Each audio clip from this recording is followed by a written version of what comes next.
કે આજ અથવા કાલમાં ભાજપના રાષ્ટ્રીય અધ્યક્ષનું નામ જાહેર કરવામાં આવી શકે છે, કારણ કે જે બધા અડચણો વચ્ચે હતા એ હવે પૂરા થઈ ગયા છે।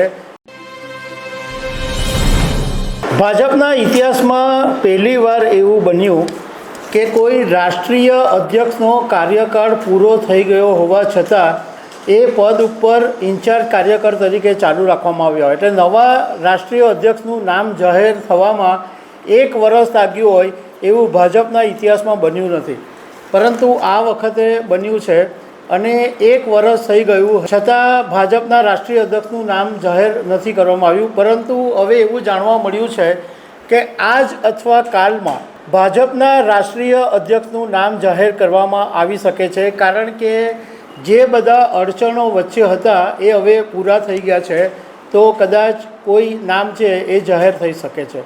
તો આના વિશે તમારી સાથે વાત કરીશ। મારું નામ રાજેશ શાહ છે અને તમે જોઈ રહ્યા છો ગુજરાતના સૌથી મોટા ડિજિટલ ન્યૂઝ પ્લેટફોર્મ ખબર.com। ભાજપના ઇતિહાસમાં પહેલાં આવું ક્યારેય નથી બન્યું કે રાષ્ટ્રીય અધ્યક્ષનું નામ જાહેર કરવામાં 1 વર્ષનો સમય લાગી જાય। લોકસભા 2024ની ચૂંટણીમાં જેપી નડ્ડાનો કાર્યકાળ હતો ભાજપના રાષ્ટ્રીય અધ્યક્ષ તરીકેનો, એ પૂરો થઈ ગયો હતો અને એમને જ્યારે કેન્દ્રીય મંત્રી બનાવવામાં આવ્યા ત્યારે એમની જગ્યાએ બીજા કોઈ રાષ્ટ્રીય અધ્યક્ષ બનાવવાના એ નક્કી થઈ ગયું હતું। પરંતુ ભારતીય જનતા પાર્ટીએ આ વખતે ચૂંટણી પ્રક્રિયા દાખલ કરી કે શહેર પ્રમુખ, ભાજપ પ્રમુખ, જિલ્લા પ્રમુખ, પ્રદેશ પ્રમુખ એ બધા પછી રાષ્ટ્રીય અધ્યક્ષની પણ ચૂંટણી કરીને પસંદગી કરવાની એવું નક્કી કરવામાં આવ્યું હતું અને એમાં એક એવો નિયમ રાખવામાં આવેલો કે 50% પ્રદેશ પ્રમુખની પસંદગી થઈ જાય એ પછી રાષ્ટ્રીય અધ્યક્ષ જાહેર કરવા। તો અત્યારના જે ભાજપની પાસે જે 37 માન્યતા પ્રાપ્ત સ્ટેટ યુનિટ છે એમાંથી 20 જેટલા થઈ ગયા છે, એટલે 50% કરતાં વધારે થઈ ગયા છે અને આગામી દિવસોની અંદર 26 જેટલા પ્રદેશ પ્રમુખ લગભગ ફાઇનલ થઈ જશે। એવું જાણવા મળ્યું છે કે ગઈકાલે અમિત શાહ અને જેપી નડ્ડાની મુલાકાત થઈ ગઈ છે અને રાષ્ટ્રીય અધ્યક્ષનું જે નામ છે એ લગભગ નક્કી થઈ ગયું હોવાનું જાણવા મળ્યું છે। હવે ટોટલ લગભગ 26 જેટલા થઈ જશે, પરંતુ હજુ ગુજરાતનો નંબર આવતા વાર લાગશે। બીજું, રાષ્ટ્રીય અધ્યક્ષની પસંદગીમાં એક પેચ એ બી હતો કે ભાજપ અને આરએસએસની વચ્ચે મનમેળ નહોતો। જે નામ આરએસએસ રજૂ કરતું હતું એ ભાજપને પસંદ નહોતું આવતું અને ભાજપ જે નામ રજૂ કરે એ આરએસએસવાળા નકારતા હતા। પરંતુ અત્યારના જે પ્રમાણે જાણવા મળ્યું છે એ પ્રમાણે 3 નામો ચર્ચામાં છે। એક મનોહરલાલ ખટ્ટર, બીજા ભૂપેન્દ્ર યાદવ અને ત્રીજા શિવરાજસિંહ ચૌહાણ।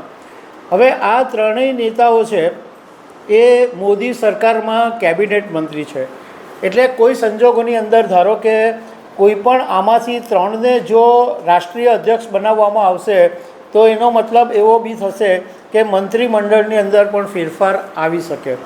હવે ભાજપનો એક નિયમ એવો છે કે કોઈ પણ એવી વ્યક્તિ કે જે ભાજપની સાથે 15 વર્ષથી જોડાયેલી હોય, 15 વર્ષથી ભાજપના સભ્ય હોય, એ જ વ્યક્તિને ભાજપના રાષ્ટ્રીય અધ્યક્ષ બનાવવામાં આવી શકે। એ સિવાય બી ઘણા બધા ક્રાઇટેરિયા છે, પરંતુ અત્યારે ભાજપ માટે રાષ્ટ્રીય અધ્યક્ષનું નામ જાહેર કરવું જરૂરી પણ છે, કારણ કે એક તો નવેમ્બર મહિનાની અંદર બિહારની અંદર વિધાનસભાની ચૂંટણી આવી રહી છે, 2026ની અંદર પશ્ચિમ બંગાળમાં વિધાનસભાની ચૂંટણી છે, તમિલનાડુમાં છે, કેરળમાં છે, આસામમાં છે, આ બધા રાજ્યોની અંદર વિધાનસભાની ચૂંટણી આવી રહી છે।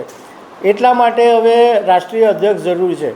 હવે પછીનો જે ત્રીજા તબક્કામાં જે પ્રદેશ પ્રમુખ પસંદ કરવામાં આવશે એમાં ગુજરાત, ઓડિશા અને કર્ણાટકનો નંબર લાગી શકે છે, એટલે ગુજરાતમાં પણ કદાચ હજુ થોડી પ્રદેશ પ્રમુખ માટે રાહ જોવી પડી શકે એમ છે।